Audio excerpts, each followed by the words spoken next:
আচ্ছা, তো কাহিনী যেটা হয়েছে সেটা হচ্ছে রাইন ভাইয়ের সাথে আমি একটু ঘুরতে আসছি গাড়িতে করে। রাইন ভাই একটু গাড়ি চালাবে, তো উঠার পরে অর্ধেক রাস্তা দিয়ে এসে লোক হচ্ছে আজকেই প্রথম গাড়ি হচ্ছে রোডে তুলিয়েছে। এর আগে স্বাধীন গেম খেলছি ভাই, এ দিয়া ছেড়ে দিয়েছি প্রথম গাড়ি চালানো রোডে।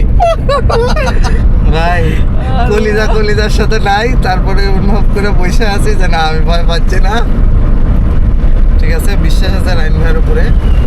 আর রোডে তেমন ভিড় নাই, মোটামুটি ভিড়, তাই ভয় পাওয়ারও কিছু নাই। আর কার্ডটা হলো রিপন ভাইয়ের। এই হে ভাই, রাস্তার কি অবস্থা হয়েছে! ওই রাস্তার মাঝখান দিয়ে নিলেই সমস্যা নেই। গাড়ি আছে মোটামুটি 60 আছে